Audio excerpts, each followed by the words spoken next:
Welcome to Bariatric Business Accelerator, the podcast created for busy weight loss practitioners and their teams who want to systematize, simplify, and accelerate the growth of their new or established weight loss practice.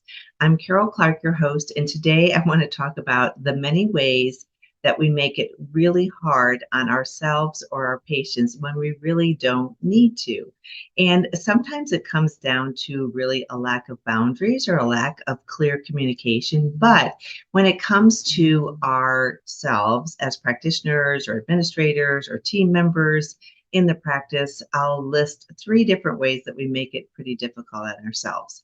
The first one is having an unrealistic schedule or poor scheduling guidelines. So that could be for your team in terms of when they're working, when they're not, allowing everyone to take vacation at the same time, those sorts of things.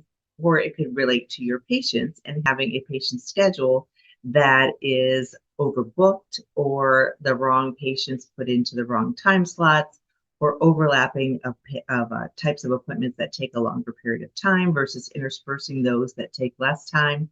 We can have greater control and greater calm and predictability in our practice if we actually take a look at our schedules. The second thing that we can do for ourselves is we may have lack of role clarification. So we may have role confusion. So somebody's really good at something, but it's not really part of their role, and they take that over. And then there's confusion because more than one person is taking care of the same task.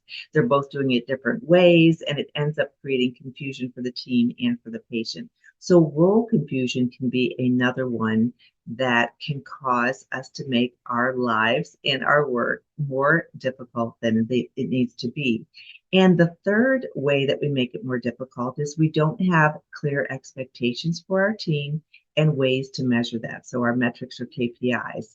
Those are the top three ways that I see that we make things more difficult than they have to be for ourselves as practitioners, as administrators, as leaders, or team members. So there are easy ways to fix that. I know I have an intensive on this called the Daily Practice. It's the daily operations in your practice. And I'm so excited. I'm about to start that in membership. And it'll be something that will be available for other people as a separate purchase if they want. But it's a really exciting training because it goes through some of the ways that we make things more difficult for ourselves. The other thing that we do for our patients in terms of making it difficult, I'll give you three in that arena as well. The first one is not having a clear patient pathway for how they find out about your practice, how they go through their services, and how they go all the way through to weight loss, maintenance, and then beyond into a system for getting them testimonials and reviews for your practice. So that's something that can make a huge difference. I do this all the time with practices. I've mentioned it before, but your patient pathway gives you clues into why things may be inefficient or not moving along well or causing dissatisfaction for your patients. The other thing is lack of clear communication. So we don't necessarily clearly communicate with them about their appointments or their bills or their patient pathway or their protocols for care or the sales process for products that you have in your practice. Lack of good communication can be another one that creates really a barrier for your patients, and it creates frustration.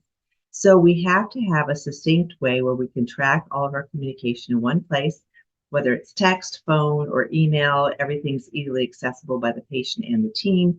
It makes it so much easier for everyone involved when we have clear lines of communication in the manner that the patient prefers to get their communication. So that's the second thing that we can do to make it more difficult for our patients.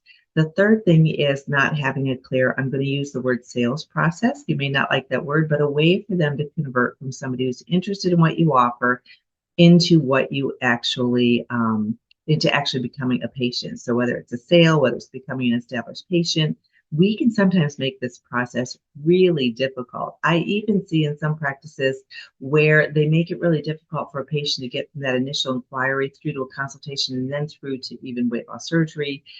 It can be a lot of barriers that we put into place. So making that process too difficult ends up making it very frustrating. And we're making it too hard sometimes on ourselves and our patients. We create systems that perhaps are too complicated or are outdated, and we do things just because we've always done it that way. But it really is a good idea to get a fresh set of eyes on it and take a look at it or come at it with a fresh perspective. When you do that, you can see almost blatantly the areas that are frustrating you can be streamlined and can be made into something that's much easier and more enjoyable for both you and your patients. So let's stop making things more difficult on ourselves or on our patients. And I think everybody will be a lot happier for that. If you want to subscribe to my weekly newsletter that has tons of tips and information for you, just go to weightlosspracticebuilder.com, click at the top, you'll be able to subscribe. And I would encourage you to do that. We'll also have the link down in the notes below. And I look forward to having you in my newsletter or membership or working together one-on-one or just having a free call to talk about what's going on in your practice and how you may be able to streamline things there. So in the meantime, have a great day. Hope this was helpful, and I appreciate you listening. If you haven't subscribed, be sure to subscribe. Take care.